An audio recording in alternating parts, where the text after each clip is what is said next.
Salut les petits potes, j'espère que vous allez bien.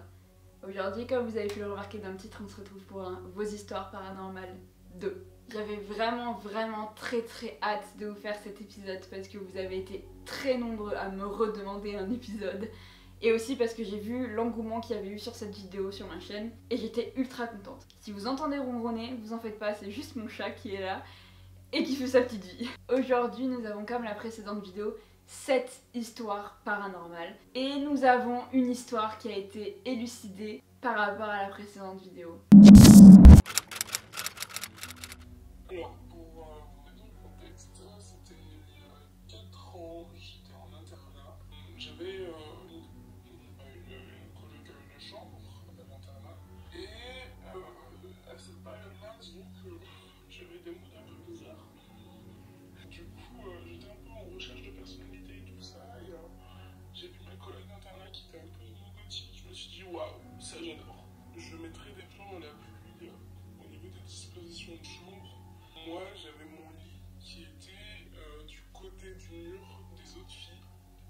Et elle, son lit était du côté du mur où il y avait les chambres où ils stockaient le matos, puisqu'on était la dernière chambre du couloir. Du coup, il n'y avait personne dans la chambre. On se racontait énormément d'histoires qui faisaient peur avec cette pote. Au début, c'était juste pour se marrer. Puis, ça a vite mal tourné. C'était en novembre. On se racontait des histoires. D'un coup, il y a une de nos fenêtres qui a claqué. Sauf que les fenêtres, c'était impossible qu'elles claquent d'elles-mêmes toutes seules parce que c'est les fenêtres chiantes des salles de cours qui s'ouvrent que en haut et qui sont super lourdes. Donc impossible. Et on est en novembre, en plein milieu du Vercors. Jamais une personne intelligente ouvre ses fenêtres en novembre en plein milieu du Vercors. Du coup, la peur de notre vie, la fenêtre qui claque, on se racontait des histoires qui faisaient assez flipper sur les fantômes, les esprits et tout ça. Sauf que notre aventure s'arrête pas là. Pour vous mettre dans le contexte, nos portes est toujours fermée. Toujours fermée, c'est la règle de l'internat. Nos portes doivent être fermées si on veut dormir parce que la surveillance, comme ça, s'il y a des passages dans les couloirs, les portes font du bruit quand elles s'ouvrent, elles grincent énormément et même la poignée fait énormément de bruit. Et vu que le couloir est très petit et très long, ça résonne. Et sur la porte, il y a comme un petit carré de vitre, c'est flouté, il y a des petits carreaux sur la vitre qui arrivent, qui est à peu près 1m70. Du coup, un soir, je dis à ma pote, est-ce que je peux dormir avec toi? Parce que les filles de l'autre côté, elles ronflent et ça m'énerve parce que je les entends de l'autre côté. Du coup, elle me dit, bah ouais, y a pas de soucis, vas-y, viens. Et on finit par dormir dans le même lit. On se racontait des histoires, mais juste notre vie. Et d'un coup, on entend. Toc toc toc. La peur de notre vie. La peur de notre vie. Parce que très clairement, à ce moment-là, on s'est dit, ok, on a entendu toc toc toc, sauf que ça vient de ton mur. Ça vient pas du mur des autres filles, ça vient du mur des chambres où il n'y a personne, où c'est fermé à clé. Sachant que dans les autres chambres, il n'y a que des produits ménagers. Du coup, là, on s'est chié dessus. Et c'est clairement le mot, on s'est fait dessus. Donc là, on sait pas ce qu'on fait. On reste assis dans le lit, on regarde de partout dans la chambre. On peut pas allumer les lumières parce que les règles là-bas, c'était à 21h30, les lumières sont éteintes. Enfin, genre la surveillante, elle coupait le courant en fait dans l'internat.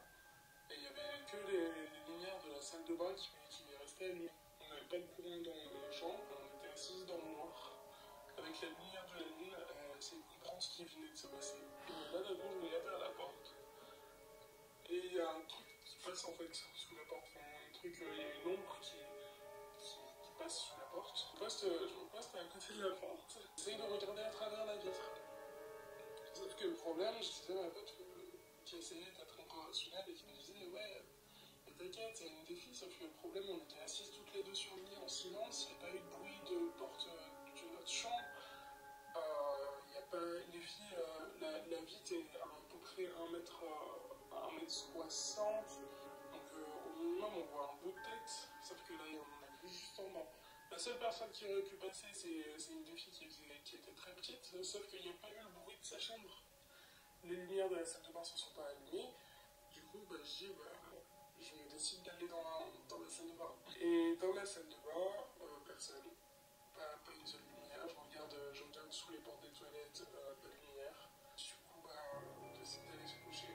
Ce truc inexplicable finit par me faire des cauchemars et des paralysies du sommeil.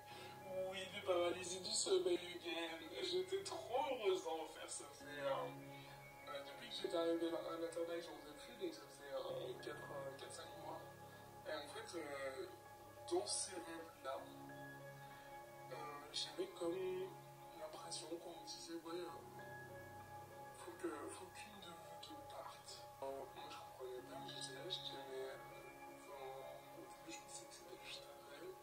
Puis au final, quand je retournais à l'internat, je refaisais les mêmes rêves, je rentrais chez moi, je refaisais les mêmes rêves, je revoyais cette ombre passer sous la porte. Quand j'allais à la salle de bain, des fois, j'avais mon évier qui était rempli d'eau, comme si je m'étais brossé au-dessus de l'évier. Sauf que je me brosse pas au-dessus de l'évier parce que je sais que mes cheveux bougent l'évier, donc je me brosse loin de mon évier. Donc ça aussi, j'avais mes gels douche qui étaient par terre, mais pas par terre comme s'ils étaient tournés par terre à l'autre bout de la salle de bain.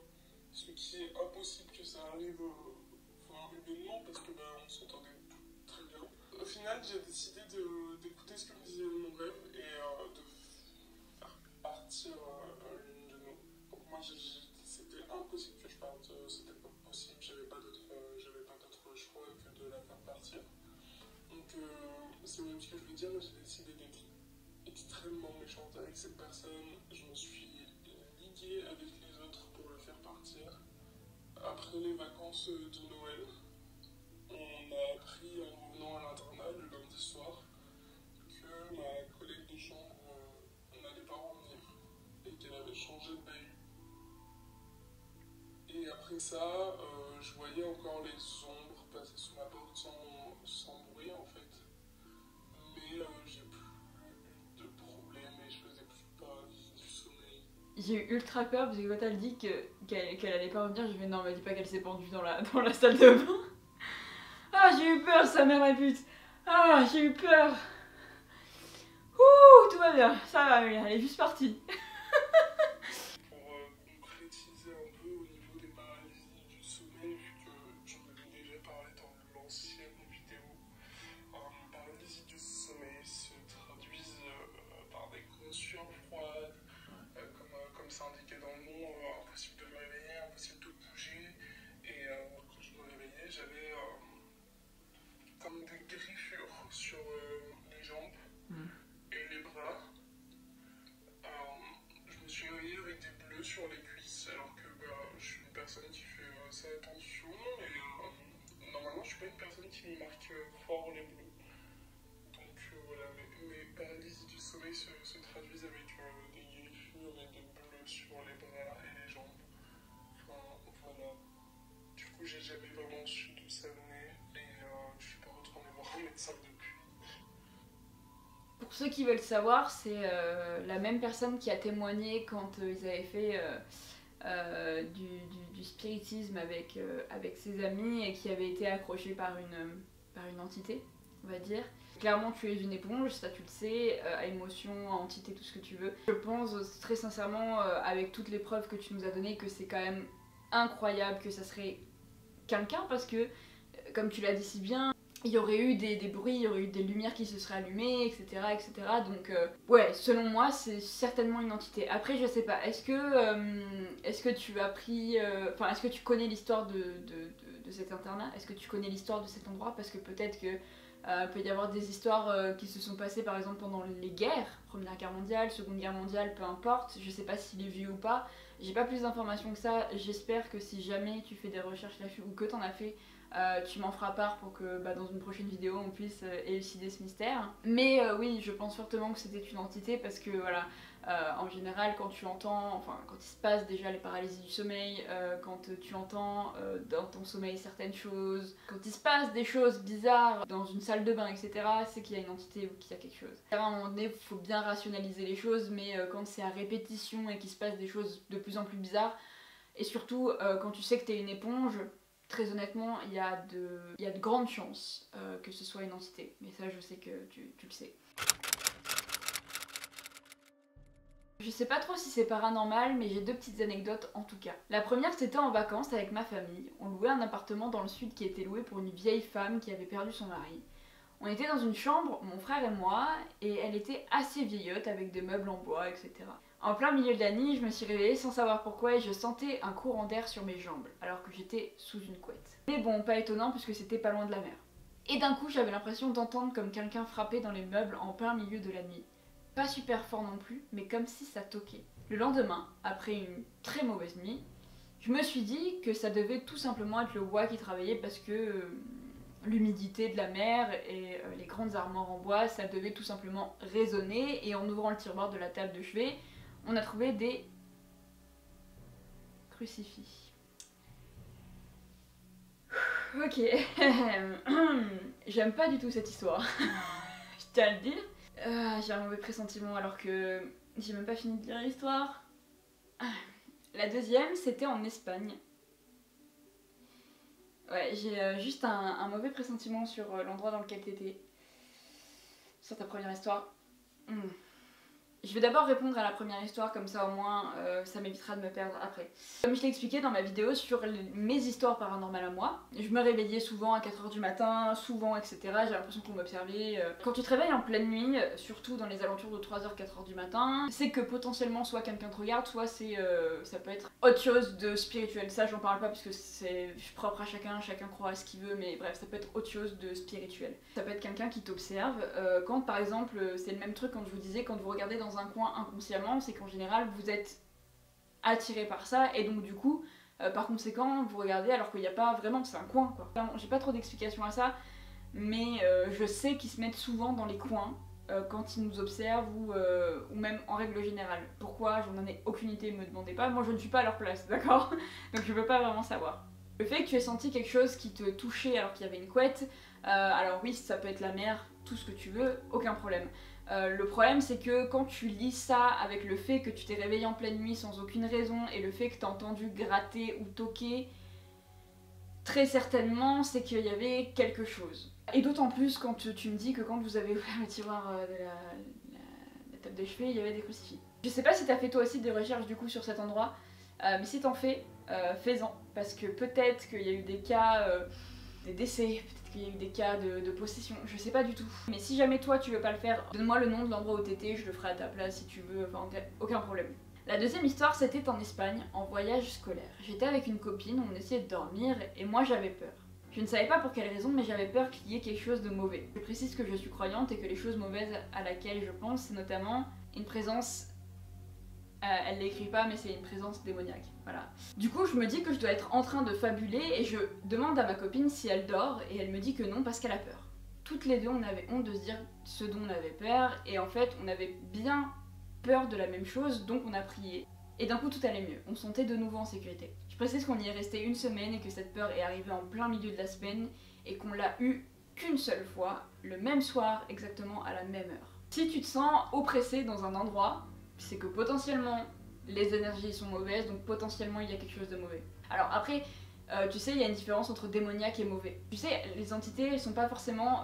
enfin, tu as des entités qui sont très bienveillantes. Tu as des entités qui ont des intentions qui sont mauvaises, mais tu as des entités qui sont dites démoniaques. Les entités qui sont démoniaques. Faut savoir que ces entités qui sont démoniaques, vous en avez plusieurs. Je vais prendre la notamment plus connue, Zozo il s'appelle, voilà. Il a toujours été dit démoniaque. Et tout le monde le met dans cette catégorie-là, par exemple. Mais faut savoir aussi qu'il y a juste des entités qui sont là et qui sont dites avec de mauvaises intentions. Mais c'est souvent relié à leur mort en fait. Donc c'est pas forcément démoniaque, c'est juste qu'elles essaient de se défendre en fait quelque part. C'est ça, alors que les entités dites démoniaques, c'est vraiment des entités qui veulent faire le mal, hein. Clairement elles ont conscience et elles veulent le faire, d'accord? Pour moi il y a vraiment une différence à noter parce que je trouve ça important de respecter ça, tu vois. Je sais pas non plus l'endroit où tu étais à ce moment-là, je peux comprendre ton ressenti parce que moi j'avais fait un voyage aussi en Espagne. En fait il y avait une chambre, donc les deux filles s'étaient mis ensemble et moi j'allais dans une autre chambre, ça me dérangeait pas parce qu'en soi voilà. Mais cette chambre c'était vraiment trop pour moi. Il y a des crucifix, il y avait... parce que vous savez les Espagnols sont en général très croyants etc. Enfin bref. Crucifix, il y avait des choses, enfin vraiment je me sentais oppressée, pas bien, et donc du coup j'ai décidé de sortir de cette chambre. Mais je peux comprendre ce que t'as pu ressentir parce que cette sensation d'oppression, il y a quelque chose, tu vois, il y a quelqu'un, c'est pas forcément agréable. Je peux aussi raconter une de ces anecdotes, du coup à sa pote. Oui, ok. Cette fille est de Bolivie à la base, et là-bas elle faisait beaucoup de soirées. Et en fait, il y a une soirée qu'elle a fait où elle s'est pris en photo avec ses potes. Et le lendemain, quand ils ont voulu la poster, ils ont vu sur la photo accrochée au bras de ma copine une fille dont personne ne se rappelle et qui n'était pas invitée. Et personne ne la connaît. Pourtant, elle était bien, bel et bien sur la photo. La seule personne floue sur la photo était la fille et elle regardait ma pote chelou. Je pense que ça arrive souvent avec les anciens appareils photo, les appareils photo jetables ou quand il fait nuit en fait. C'est pas vraiment... Enfin, c'est assez compliqué comme truc, surtout que j'ai pas la photo donc je peux pas trop témoigner de ça, mais je peux comprendre que ça a pu être flippant. Je peux comprendre totalement. Alors en gros, pour resituer un peu, ma mère a une amie à elle qui est médium et je suis allée pour la première fois chez elle il y a un mois, un peu plus d'un mois, et en fait elle a 6 enfants. Et en fait, elle m'avait prévenu que si ses enfants me posaient des questions, etc., sur tout ce monde-là, ben, je leur répondais si j'avais envie, et voilà. Donc en fait, elle a une de ses petites filles qui me dit « Est-ce que tu crois aux anges ?» Et je lui ai dit oui. Et elle m'a dit « Ah bon, c'est trop bien les anges, machin », elle commence à m'expliquer tout ça. Et puis à un moment, on était en train de discuter, de rigoler et tout, et puis elle a 10 ans je crois la petite, et elle me dit il y a quelqu'un derrière toi. Et je lui dis oui. Et c'est qui? Elle me dit alors c'est une dame, pas très grande, les cheveux mi-bouclés mi-lisses, avec un pantalon mi-mollet avec des froufrous, machin, elle a des lunettes et tout. Et en fait, grâce à cette description-là, j'ai ramené en fait la description qu'elle m'avait donnée à ma tante qui est décédée en 2009. Et j'ai raconté ça à ma mère et elle a eu tout de suite les larmes aux yeux, etc. Parce que c'était sa sœur en fait, et du coup, voilà. Et elle me l'a dit plusieurs fois. Et quand ma mère est revenue du soin énergétique que sa copine lui a laissé, elle s'est assise à côté de moi et Maëline, la petite, a dit à ma mère maintenant la dame elle est derrière toi. Voilà. Sachant que c'était sa grande sœur. C'était sa grande sœur. Voilà mon histoire. C'est assez ouf en fait de se dire que déjà ils sont aussi proches de nous en fait. Déjà premièrement et deuxièmement je trouve ça très très beau. Mais vraiment très très beau. Et d'autant plus, les enfants aussi, je voulais vous le rappeler et vous le dire, et surtout pour les parents qui regardent mes vidéos, parce que peut-être qu'il y en a, je sais qu'il y en a quelques-uns, ou si vous voulez montrer cette vidéo à vos parents, pour donner une raison à vos propos que vous avez pu avoir quand vous étiez petit ou peu importe, cette partie de ma vidéo, ou peut-être toute la vidéo comme vous voulez, ou peut-être ce que vous voulez, si vous regardez mes vidéos en famille, bah écoutez, bonjour la famille. Mais ce que je veux dire, c'est qu'en fait, les enfants, ils ont une capacité incroyable de voir ce qu'on ne peut pas voir nous. En tant qu'adulte. Il y a des adultes qui sont médiums, etc. Donc ils peuvent voir hein, les défunts, il y a des passeurs d'âme, enfin ça existe. Mais les enfants, ils ont une capacité, une intuition qui est incroyable et aussi ils ont une capacité à voir des défunts. Ils ont une capacité à voir, je sais pas vraiment pourquoi. Et peut-être parce que ça se rattache au fait que quand t'es gamin, t'es vraiment dans l'imaginaire, dans tout ça. Et donc forcément tu attires ça peut-être. Mais il y a des enfants qui ont des capacités comme ça et je veux que les parents en prennent conscience et se disent que si jamais votre enfant vous dit j'ai un ami imaginaire, il me dit ça, il me parle ça, je veux vraiment que vous mettiez en garde en vous disant que potentiellement il n'est pas imaginaire, que ça arrive très fréquemment que des parents disent oui d'accord t'as un ami imaginaire machin, qui leur demande le nom, le prénom, ça me fait un peu penser à Shining là du coup sur le coup. C'est très intentionnel ce qu'ils font en fait, ils disent ce qu'ils voient. Si vos enfants vous disent qu'ils voient certaines choses, n'hésitez pas à avoir des médiums etc qui pourront vous aider ou des gens qui pourront vous aider. Mon histoire est rapide mais très vraie. J'étais dans ma chambre avec une amie qui était venue pour discuter. Sachant que dans ma chambre j'ai une chaîne hi-fi, j'y ai mis de la musique, puis à un moment on parlait de paranormal et 2 minutes après la chaîne hi-fi s'est éteinte. Nous pensions tout de suite à un problème technique, mais en fait, en débranchant et rebranchant, la radio se met à monter et descendre le son toute seule, puis à faire des choses bizarres. Du coup je l'ai débranchée, mais le pire reste à venir car la chaîne hi-fi était bel et bien débranchée et tout d'un coup elle s'allume. Moi et ma pote, on avait des frissons car on ne croyait pas ce que l'on avait vu, et puis après plus rien, tout s'arrêta. Cette chose paranormale qui s'est bel et bien passée nous restera dans la mémoire. Waouh! Alors, oui, ça c'est typique des entités. En fait, elles passent par tous les moyens possibles et inimaginables pour communiquer avec vous. Alors, elles veulent pas vous faire peur et la plupart du temps, c'est pas des entités malveillantes. En fait, la plupart des temps, c'est souvent des proches à vous. Et très généralement, c'est des personnes défuntes que vous avez connues ou qui font partie de votre famille, qui veulent rentrer en contact avec vous.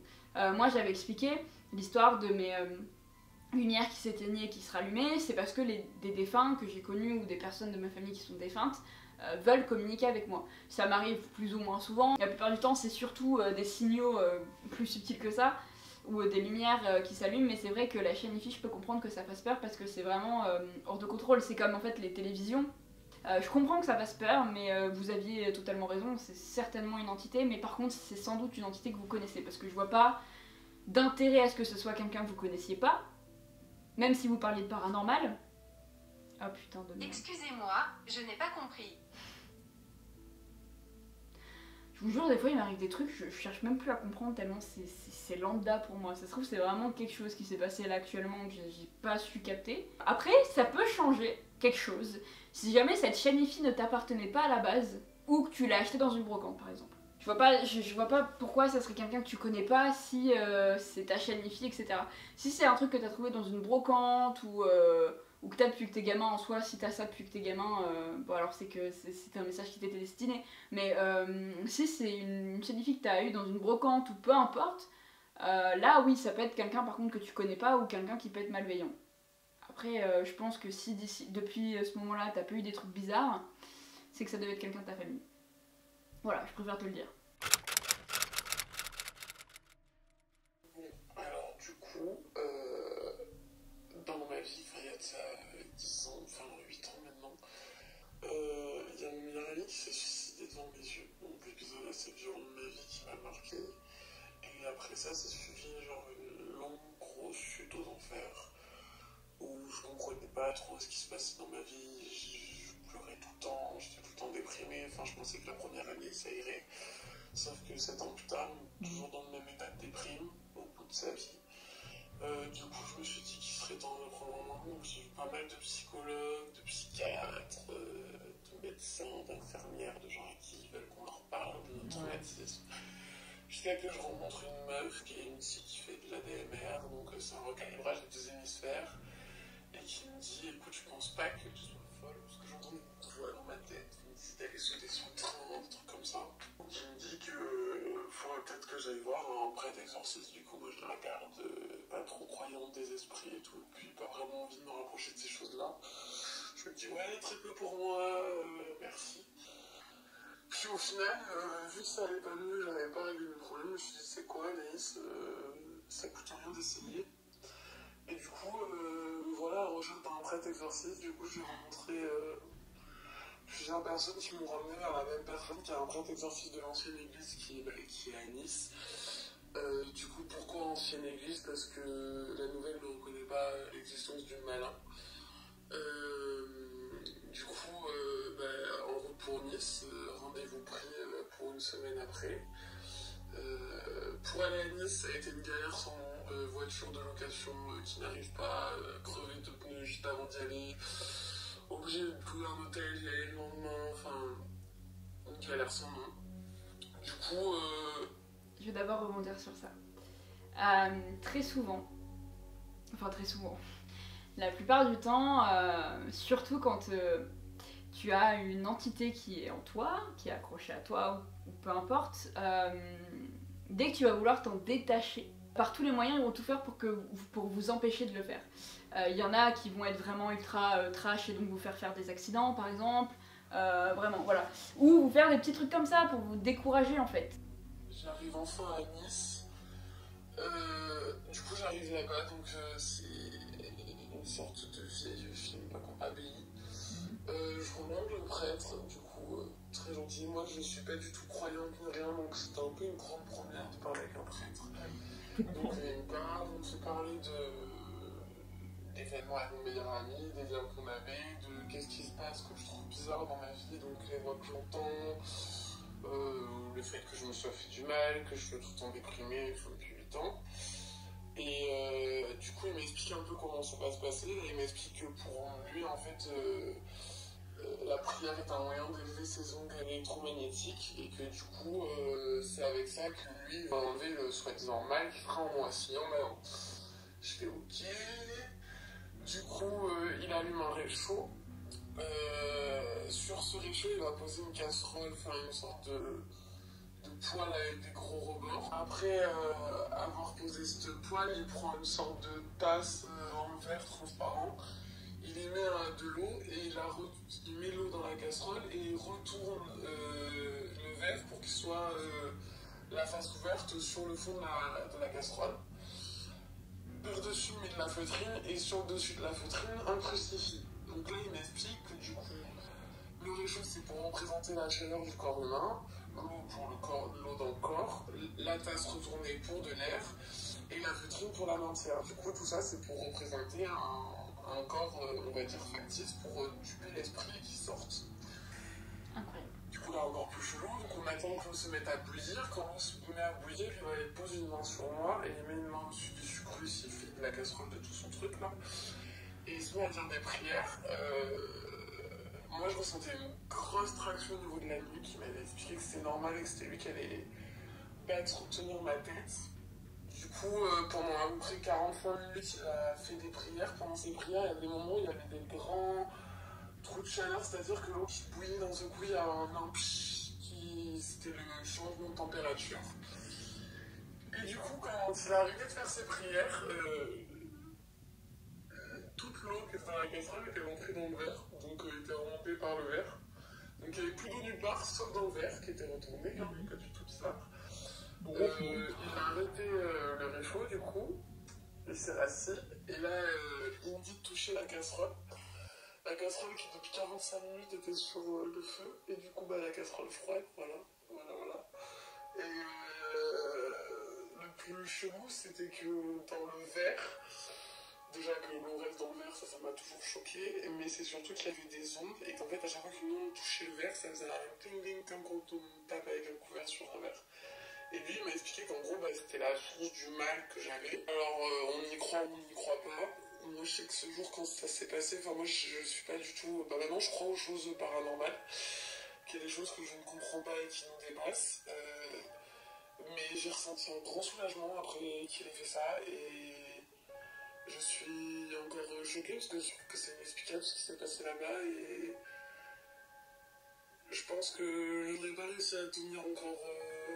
à l'heure d'aujourd'hui si j'avais pas rencontré cette personne et ni celle aussi qui m'a envoyé là-bas, parce que j'étais vraiment mal dans ma vie et du jour au lendemain je suis redevenue la personne épanouie et joyeuse que je suis, et juste waouh. C'est touchant, je trouve cette histoire un peu touchante quand même. Il y a une happy ending, hein, ça c'est indéniable. J'ai quand même quelques idées qui me viennent en tête par rapport à tout ça. Déjà, il faut savoir, quand il vous arrive quelque chose dans votre vie, vous êtes une éponge à émotions. Il y a des êtres humains qui sont plus éponges que d'autres. Comme je l'ai dit du coup, par rapport au fait que quand t'allais là-bas, déjà il t'arrivait que des galères, que des trucs, c'est très certainement que l'entité en elle-même le sentait et se disait « Oula, je vais bientôt jarter, va falloir qu'on fasse en sorte que je reste quoi ».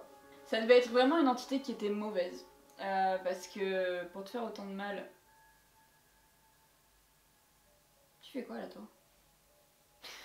Mon chat il a pété un câble là, pendant 5 secondes. Ça va bébé?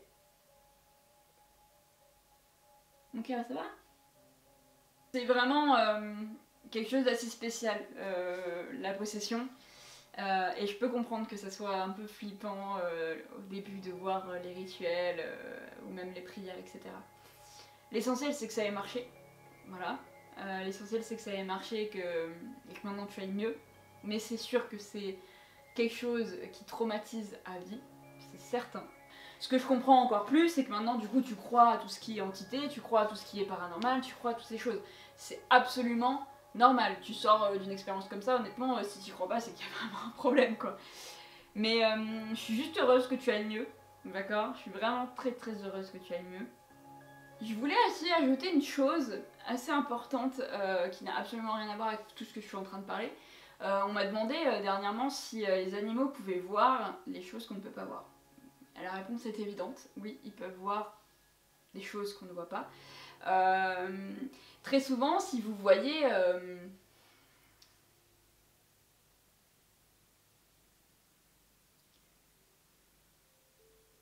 J'ai extrêmement chaud dans la nuque. Alors, je sais pas si c'est ma position ou quoi. Pour ceux qui savent pas ce que c'est, ça s'appelle de la sauge. Voilà.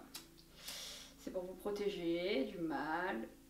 Le principe est simple, c'est pour se protéger, voilà. C'est pour se protéger parce que je sais qu'il y en a beaucoup qui voulaient que j'en parle. Quand vous faites des rituels, quand vous faites de la magie blanche, quand vous faites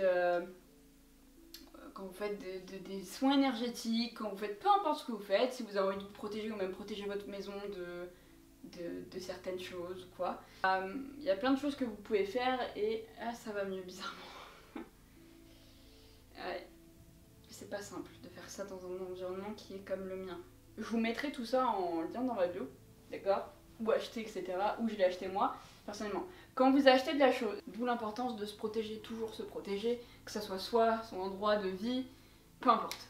Mais du coup, j'étais en train de dire, oui, les animaux ressentent ça, d'accord? Quand votre animal regarde un endroit en particulier, un coin, surtout les coins, parce qu'en général, voilà, vous n'êtes pas tout seul. Voilà, je tiens à vous le dire. Coucou beauté, alors j'ai encore deux histoires. C'est une des personnes qui m'a envoyé un témoignage, celle qui avait perdu son papa, qui voyait son papa.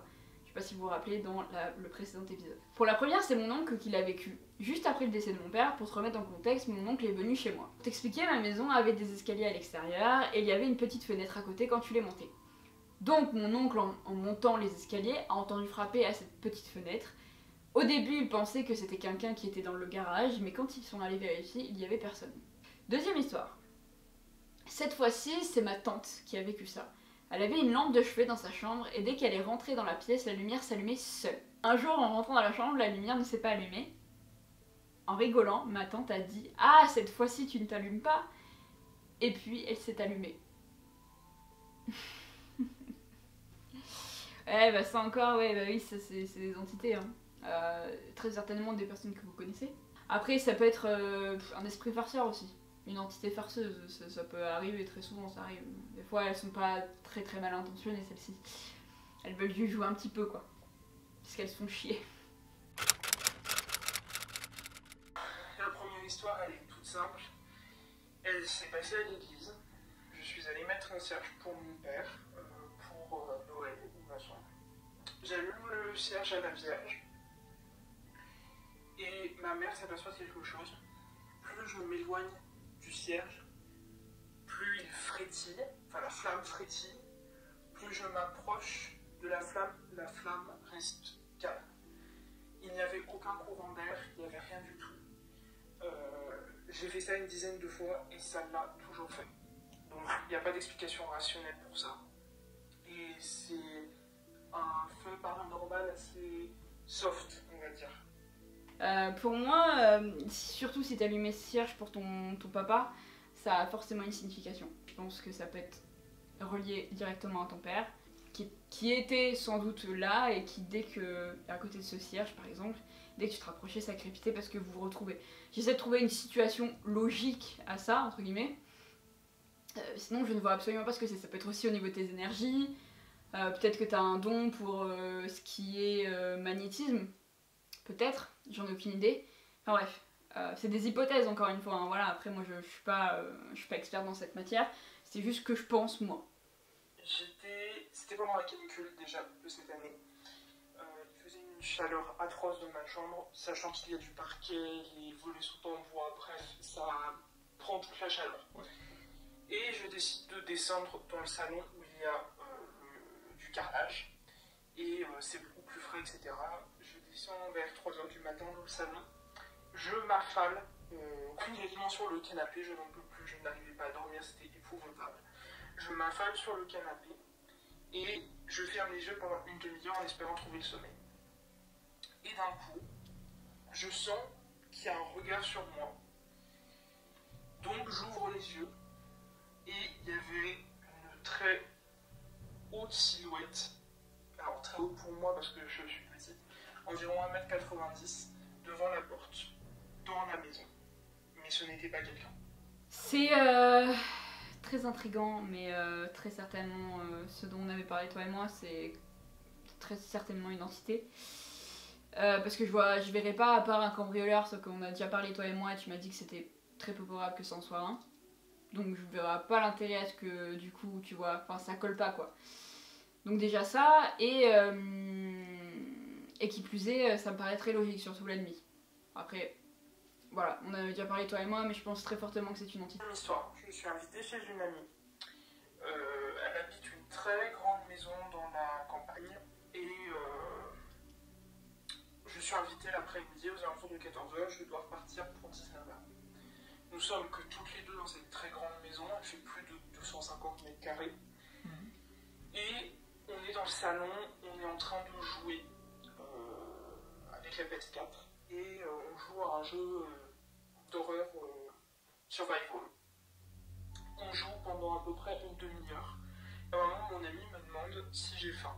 Je dis oui, qu'est-ce que tu as? Donc elle va dans la cuisine, etc. Je reste dans le grand salon. Et d'un coup, je vois qu'il y a une lumière qui s'allume dans la pièce du fond du salon. Parce qu'en fait, la télé, ça faisait comme si la télé elle était sur un pan de mur, et les deux pans de mur, il y avait deux couloirs à côté. Donc je vois qu'il y a une lumière qui s'allume sur la pièce du fond, à droite, il me semble. Et moi je me dis tranquille, c'est mon ami, ou alors c'est une lumière à détection de présence. Enfin, pour moi c'était pas plus choquant que ça. Bref, j'avais quand même un peu peur vu qu'on jouait à un jeu d'horreur sur survival, mais je me suis pas formalisé. Je continue à regarder mon téléphone, on avait mis les jeux sur pause, etc. Et d'un coup, toutes les lumières s'allument. J'écris le prénom de mon amie, et elle arrive, elle me dit bah, qu'est-ce que tu fous, t'as autant peur que ça? Je lui dis mais c'est pas moi qui ai allumé les lumières, est-ce que vous avez quelque chose en domotique? Elle me dit non. Et elle me dit bah écoute, je sais pas, c'est peut-être un truc avec l'électricité, j'en sais rien. On éteint toutes les lumières, elle revient avec le plateau. On joue. Et d'un coup, tout se rallume alors qu'on avait tout éteint. Et on n'a pas d'explication rationnelle à ce jour. Ouais, ça doit être vraiment... Oula, alors si c'est une entité, mon pote, elle est très forte celle-là.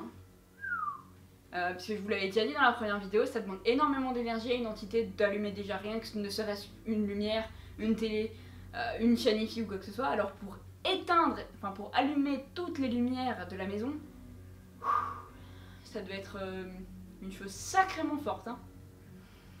Je sais pas du coup si là aussi tu t'es renseigné ou pas sur l'histoire de la maison. Mais si t'as l'occasion de le faire, fais-le. C'est un conseil.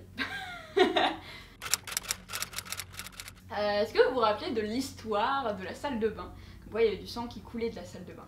Cette histoire-là, et ben écoutez, j'ai eu une petite explication. J'ai enfin le fin mot de l'histoire. Pour ta dernière vidéo, je t'ai expliqué que vers Halloween, l'année dernière, on entendait gratter au plafond et que du sang avait coulé du plafond qui est totalement étanche. Et bien, sur tes conseils, j'ai fait des recherches et ma proprio m'a expliqué que ma maison avait été une cache de résistance. Et qu'il y avait eu une rafle en octobre 43, mais que tout le monde avait été fusillé et entassé dans le grenier qui était à l'époque un grenier à grains. Bref, on s'est aussi rendu compte que cette année encore ça gratte au plafond, du coup je vais encore moins savoir ce qu'il y a là-haut, mais ça va être un truc du genre, des gens qui étaient pas totalement morts et qui ont été entassés aussi, ou un truc dans le genre. Ce qui est sûr c'est que je dors plus du tout pareil depuis que je sais ça. En tout cas, continue tes vidéos, j'adore. Déjà merci ma belle, je peux comprendre que tu dors mal, mais voilà, en fait... Comme je vous dis, la plupart du temps, la plupart des faits paranormaux, ce qui se passe, c'est surtout pendant les trucs pendant la guerre en fait. J'ai remarqué ça, c'est assez fou quand même. Mais très souvent c'est ça. Après ça peut être aussi une histoire familiale, etc. Mais voilà, c'est pour ça que je vous dis souvent de chercher dans les endroits dans lesquels il vous est arrivé des trucs paranormaux. Parce que ça peut avoir une incidence, en fait, ça peut clairement avoir une incidence. Là par exemple c'était parce qu'il y avait eu une rafle. Je suis contente qu'on ait pu résoudre une première histoire là, c'est trop cool. Je trouve ça incroyable qu'on ait pu résoudre une histoire tous ensemble. Incroyable, du coup j'espère qu'on pourra résoudre d'autres histoires par le biais des conseils que je vous donne, si vous pouvez chercher sur les endroits dans lesquels vous étiez, et si jamais vous voulez pas le faire parce que vous sentez pas, ce que je peux comprendre, donnez-moi les informations, je m'en chargerai, y a aucun problème. Mais voilà, on finit sur une note positive, comme d'habitude. J'espère que cette vidéo vous aura plu, elle a été longue elle aussi, longue, éprouvante et pleine de nouvelles choses. Je suis heureuse qu'il y ait des nouvelles thématiques, je suis heureuse qu'il y ait des nouvelles choses paranormales qui soient rentrées parce que c'est ultra important de parler de tout en général. Mais du coup voilà, je suis contente aussi qu'on ait résolu une affaire et j'espère qu'on pourra en résoudre d'autres. J'espère que cette vidéo vous a plu et je vous souhaite un très joyeux Halloween.